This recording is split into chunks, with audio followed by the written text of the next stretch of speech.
আসসালামু আলাইকুম। এই ভিডিওটা যারা প্রবাসী আছেন particularly all expatriates, I request to watch it and also if you can share that would be nice.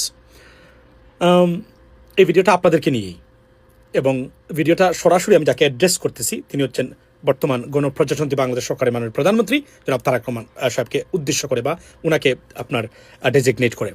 সেটা হলো যে আমি সরকারকে প্রথমেই ধন্যবাদ দিতে চাই ভিডিওর শুরুতেই। সেটা হচ্ছে যে সরকার একটি গুরুত্বপূর্ণ এবং যুগান্তকারী একটা আইন পাশ করেছেন সংসদে। সেটা হলো যে মাদক নিয়ন্ত্রণ আইন। আমি এক্স্যাক্টলি না বলে এই আইনটা এভাবেই, মাদক কেনা বেচার সাথে জড়িত যারা, তাদের ডেথ পেনাল্টি বা আপনার সর্বোচ্চ ক্যাপিটাল পানিশমেন্টের মানে অধীনে উনি এনেছেন।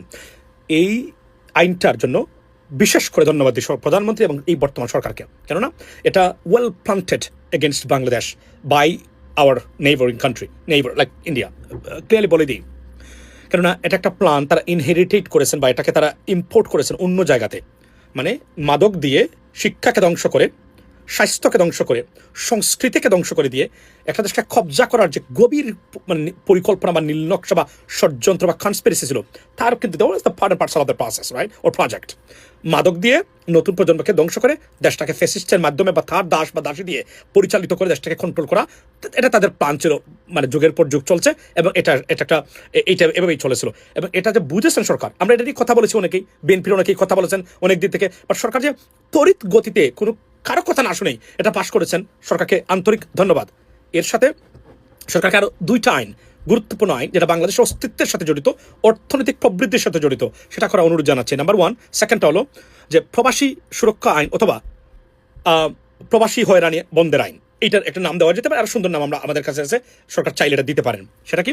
আপনারা জানেন এই দেশের আমরা হিসাব নিকাশ করে দেখেছি, আমরা we been fighting for our expecteds right. আমরা জানেন নানান ধরনের দুর্নীতি, হয়রানি, সিন্ডিকেট বাণিজ্য চলছে এখানে। মাননীয় প্রবাসী কল্যাণ মন্ত্রী যে আসছিলেন, আমি ইন্টারভিউ নিয়েছিলাম, আমি উনাকে সেই কথাটাই আমি বলেছি। উনি সেটা অবগত আছেন, সিলেটের মানুষ, প্রবাসী মানুষ বলতে গেলে, প্রবাসী না হলেও প্রবাসী উনি।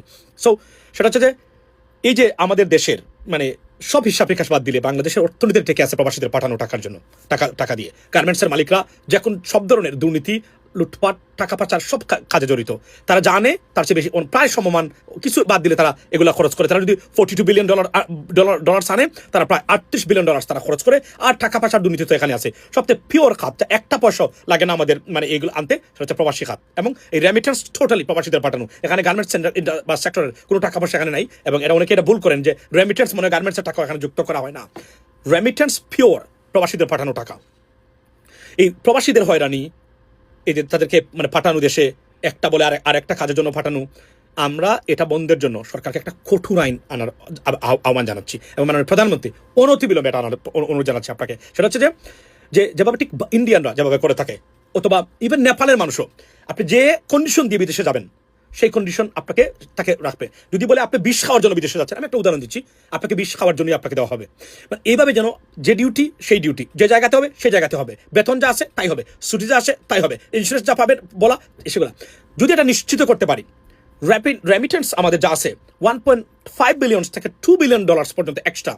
এবং এই যে হয়রানি, পাসপোর্ট কেন্দ্রিক হয়রানি, জটিলতা থেকে শুরু করে সিন্ডিকেট বাণিজ্য, আমি নিজে দেখেছি। মানে প্রধানমন্ত্রী আপনাকে বলি, আমি নিজে বিভিন্ন দেশে মানে মধ্যপ্রাচ্যের বিভিন্ন দেশে আমি কনসুলেটে ভিজিট করেছি। আমি এনকাউন্টার হয়েছে আমাদের অফিস তখনকার সময়ের বিভিন্ন দুর্নীতিগ্রস্ত মানে কর্মকর্তা এবং যারা আছেন কাজ করেন তাদের সাথে।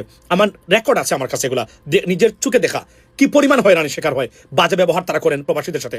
এটা বন্ধের জন্য এবং এই যে পার্টিকুলারলি মানে বিদেশি শ্রমিক পাঠানোর নামে, মানে মানুষ পাঠানোর নামে যে প্রতারণা, যেগুলা $1 জিনিস $5, যেখানে 54,000 টাকা খরচ হয় সেখানে 5 লক্ষ 7 লক্ষ টাকা পর্যন্ত উঠে, কারা করে, কেন করে, এগুলা বন্ধ একটা কঠোর আইন প্রবাসীদের জন্য।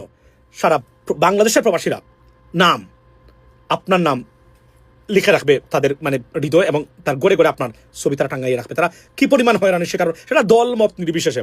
আমি একটা কঠোর আইন, যদি মনে হয় আমাদের কোনো ধরনের পরামর্শ লাগে আপনারা নেবেন, অথবা যারা এই সংশ্লিষ্ট খাতে আছেন, যারা জানেন, তাদেরকে জিজ্ঞেস করে, এবং আপনি নিজেও একজন প্রবাসী ছিলেন, একটা কঠোর আইন এই প্রবাস মানে বিদেশের প্রবাসী শ্রমিক পাঠানো বা প্রবাসীদেরকে পাঠানো, এটা শুরু হয়েছিল বিএনপি সরকারের আমল থেকে, মানে শহীদ প্রেসিডেন্ট জিয়াউর রহমান সাহেবের আমল থেকে। আমি মনে করি, এবং প্রবাসীদেরকে যদি ঠিক মতো যদি মানে প্রোটেকশনের আওতায় আনা হয়, রেমিটেন্স রীতিমতো ভরপুর থাকবে বাংলাদেশ ব্যাংক, এটা আমি বলে দিতে পারি। আর অনেক আলোচনা আছে এই বিষয়ে, তবে এই সংক্ষিপ্ত শর্ট ভিডিওতে আমি অনুরোধ জানাচ্ছি একটা প্রবাসী সুরক্ষা আইন, প্রবাসী প্রোটেকশন আইন, হোয়াটএভার এক্সপেক্টেড প্রোটেকশন আইন, যে কোনো একটা নাম দিয়ে সর্বোচ্চভাবে যেন একটা আইন করে এই খাতটাকে অনতিবিলম্বে মানে রক্ষা করা হয়, তাহলে বাংলাদেশের অন্ততকে অস্তিত্বের জায়গাটা ঠিক থাকুক। কেননা যদি আমরা দেখি বিশ্বের বিভিন্ন ধরনের যে সমস্যা সৃষ্টি হয়েছে, নানান খাতে গার্মেন্টস ইন্ডাস্ট্রি ব্যাপক ক্ষতির বা সম্মুখীন পড়তে পারে যে কোনো সময়, কম্পিটিটিভ মার্কেট এই জায়গাতে, কিন্তু একটা খাত ডলার খরচ, একটা ডলার খরচ না করে হাজার হাজার ডলার আনতে পারে, তার নাম হচ্ছে প্রবাসীরা। সো আমি অনুরোধ করবো সরকারকে একটা গুরুত্বপূর্ণ কঠিন আইন এবং সিন্ডিকেট বাণিজ্যটাকে একদম তছনছ করে দিয়ে যেন প্রবাসীদের জীবন সুন্দর, সার্থক, সফল এবং শান্তিময় হয়, সেটা করার জন্য তা বাংলাদেশকে অন্য লেভেলে নিয়ে যেতে পারে, বাংলাদেশের অর্থনীতি, বাংলাদেশের প্রবৃদ্ধি বা বাংলাদেশের উন্নতি। That's what it is. আসসালামু আলাইকুম।